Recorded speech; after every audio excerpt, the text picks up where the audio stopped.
Guys, belakangan ini saya sering sekali membahas tentang transgender dan LGBT ya, karena ini sedang saya kampanyekan supaya di sosial media ini sekarang sudah sangat marak tentang hal itu.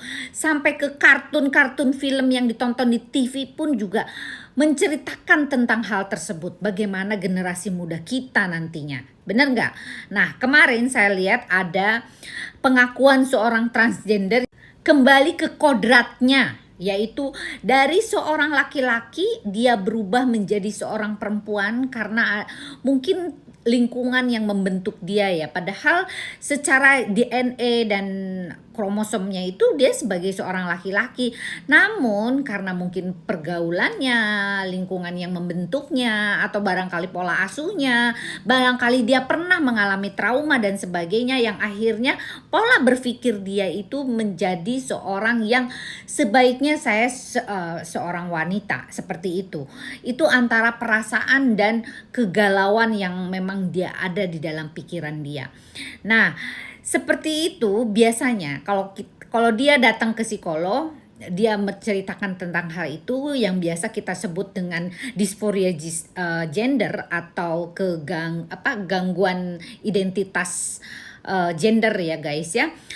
Maka apabila dia sudah berganti kelamin, dia merasa bahwa dipuja-puja, cantik, dia menjadi seorang perempuan, dia pun juga operasi payudara sebagainya, dan dia bisa berlenggak-lenggok layaknya sebagai seorang perempuan.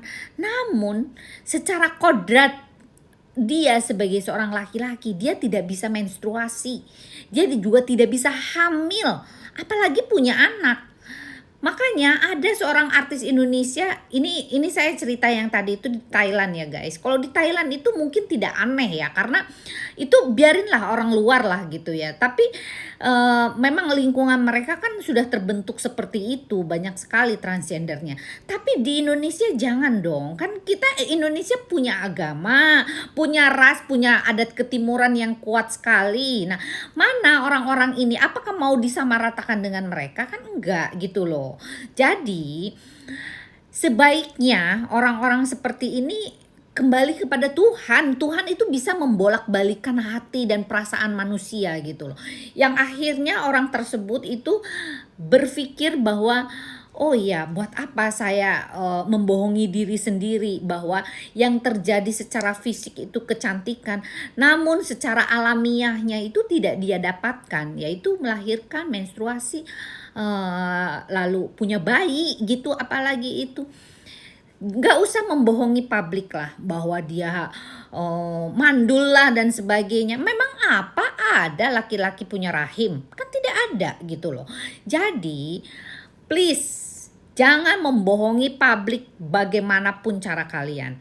Mau secantik apapun hasil operasi kalian, tetap kodratnya itu adalah laki-laki ya.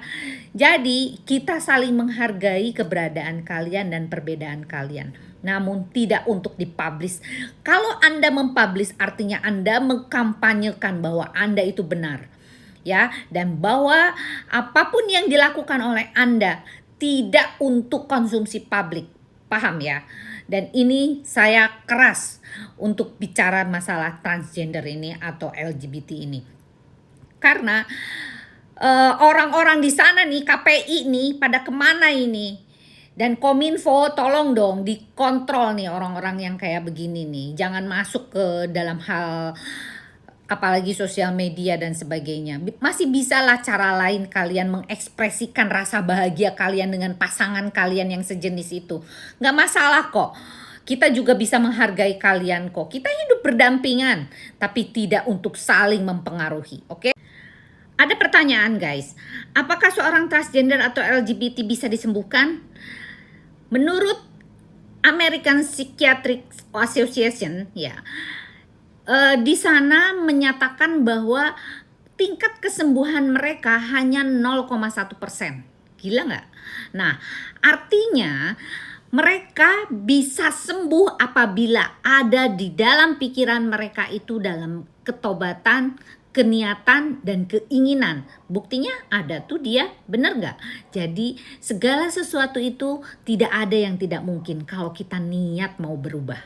Oke, jadi guys, jangan sampai kita terkontaminasi oleh mereka. Justru kita harus kampanyekan. Jangan sampai mereka mendominasi kita, orang-orang yang sehat dan waras. Ya, salam Lita Gading. Is me being a transgender woman, is it really the right way to live my life? Is it really a sin, like being a transgender woman? If I don't repent, would I go to hell? These are like the real questions that I pray to God. And I seek Him for 3 months,